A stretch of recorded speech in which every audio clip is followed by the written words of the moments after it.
ស្វាគមន៍បងប្អូនទាំងអស់គ្នាមកកាន់វីដេអូថ្មីនៅក្នុងវីដេអូនេះយើងនឹងមកមើលពីរបៀបក្នុងការប្រើប្រាស់ជាមួយនឹង Gemini Ultra ដែលយើងហៅថា VO3 Ultra នឹងជាប្រភេទ account អាចផលិតវីដេអូបាន unlimited គ្មានដែនកំណត់ទេណាចាំបងប្អូនមានពេលអាចប្រើមួយថ្ងៃ100 200វីដេអូក៏អត់បញ្ហាដែរហើយសម្រាប់ Gemini Ultra គឺបងប្អូនអាចចូលទៅទិញបានជាមួយខាងខ្ញុំផ្ទាល់គឺយើងមានលក់បន្ទាប់ពីចេញជាមួយវីដេអូនេះទៅសូមបើកវងកញ្ចក់តិចជាមួយនឹង Ultra ដែលយើងលក់នេះគឺជាប្រភេទ extension account extension ដែលយើងដោះស្រាយពី version មុនដែលជា account ជាប្រភេទ domain អញ្ចឹងវាមានផលប៉ះពាល់ច្រើនក្នុងការប្រើប្រាស់ដូចជា generate ទៅវា fail វាទាក់អីអញ្ចឹងណាអញ្ចឹងបងប្អូនប្រើជាប្រភេទស៊េរីថ្មីនេះ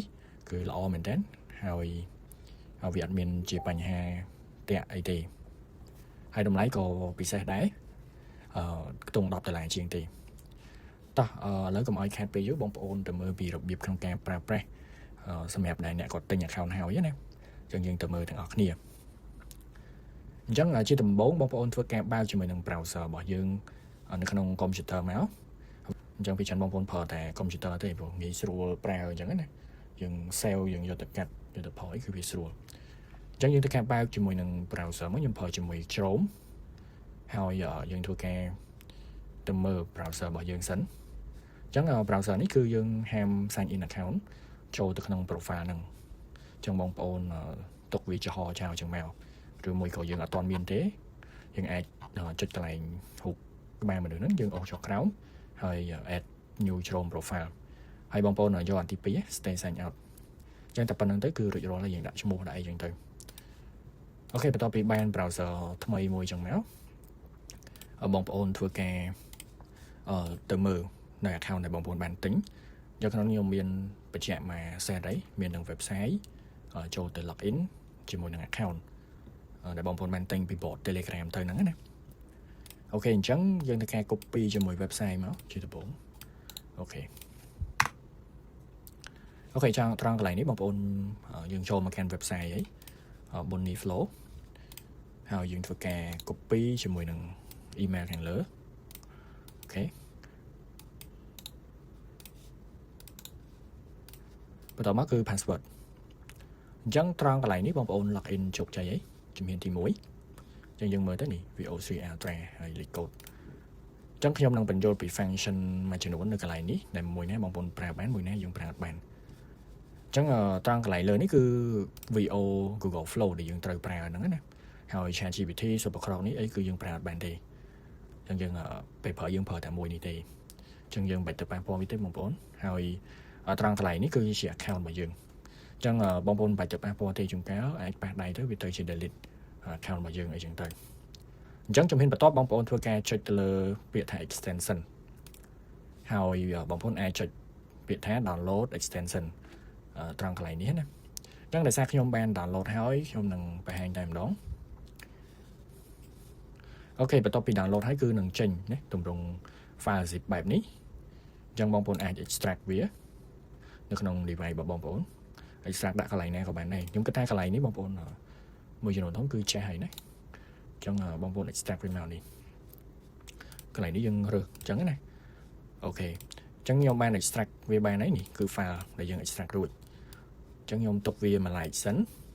ហើយបងប្អូនទៅមើលក្នុង browser របស់យើងវិញឲ្យយើងចូលមកកាន់ tray 3ខាងស្ដាំដៃនេះរួចយកពាក្យថា extension ហើយ manage extension បន្តមកចូលត្រង់កន្លែងនេះយើងនឹងឃើញខាងស្ដាំដៃពាក្យថា developer mode អញ្ចឹងបើសិនជាកន្លែងនឹង off បិទបងប្អូនអាចចុចបើកវា6ចឹងមកហើយបងប្អូនធ្វើការទាញជាមួយនឹង file ដែលយើងបាន extract ហ្នឹងអូខេចូលចឹងមកបន្ទាប់ពីទាញហើយគឺវានឹងចូលហើយបងប្អូននឹងឃើញនេះ Bonnie Flow 1.2 ហើយកន្លែងនេះបើសិនជាបិទយើងធ្វើការបើកវាអញ្ចឹងមកអញ្ចឹងប៉ុណ្ណឹងគឺរួចរាល់ងាយស្រួលបងប្អូនធ្វើការបិទ tab នឹងចោលទៅហើយត្រង់កន្លែងនេះបងប្អូនធ្វើការចុចជាមួយនឹងរូបជ្រុង3ខាងលើនេះហើយយើងធ្វើការចុច pin ណារូប pin ហ្នឹងនេះ Bonnie Flow វាលោតនៅលើនឹងស្រាប់បងប្អូនចុច pin មួយអញ្ចឹងមក តោះឥឡូវយើងចូលទៅប្រើទាំងអស់គ្នាថាវាអស់ចាប៉ុណ្ណាទៅលើ version ថ្មីរបស់ Google Flow ហ្នឹងអូខេអញ្ចឹងយើងចូលមកកាន់ Flow ចេះមកហើយត្រង់កន្លែងនេះបងប្អូនដាក់អីក៏បានដែរអូខេចាំបន្តិចខ្ញុំ connect មួយសិននេះបងប្អូនកុំភ្លេច connect ផងណាបងប្អូនចុចមកវានឹងចេញ Open Flow Dashboard អញ្ចឹងយើងបើកមួយអញ្ចឹងមក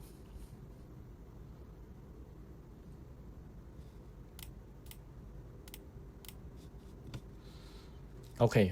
មិញយើង slow បន្តិចអូខេយើងទៅការបើកមកយើងចុចមើលវាមើលថាវាជាប់អត់នេះអូខេបងប្អូនអូខេអញ្ចឹងបន្ទាប់មកយើងចូលទៅជំហានបន្ទាប់គឺបងប្អូនមើលទៅកាន់កន្លែង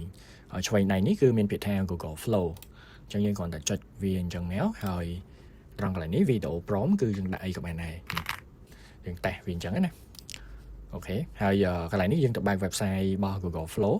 original ទាំងអស់គ្នាអញ្ចឹងយើងចុចខាងក្រោមនឹងមួយមក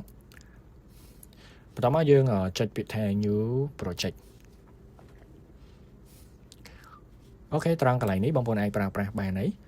យើងមាន Scene Character ទៅគឺប្រើដូចតែ Flow Ultra ដែលបងប្អូនប្រើពីមុនមកអញ្ចឹងត្រង់កន្លែងនេះយើងយក Video ហើយយើងយក VO3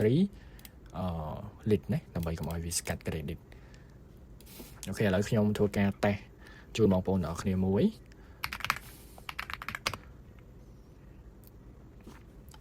អូខេហើយយើងចុចអូខេខ្ញុំតេស្តឲ្យមើលមួយ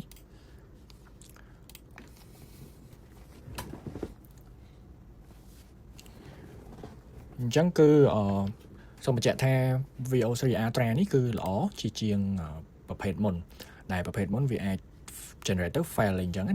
អញ្ចឹងនេះឥឡូវគឺយើងដាក់អត់មានបញ្ហាទេគឺវាកំពុងតែដើរចឹងយើងទៅការរងចាំវាធម្មតាអញ្ចឹងទៅ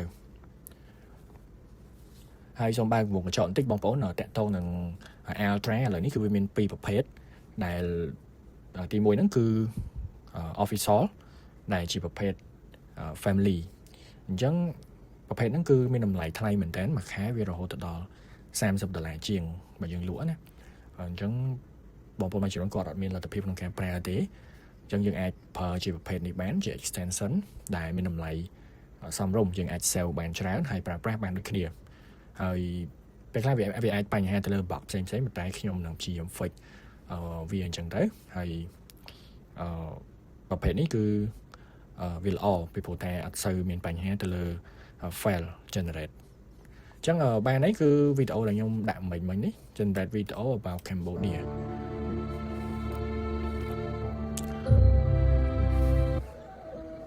ចឹងបងប្អូនអាចយកទៅប្រើទៅតាមតម្រូវការរៀងខ្លួនព្រោះតែ account នេះគឺ unlimited ទេបងប្អូន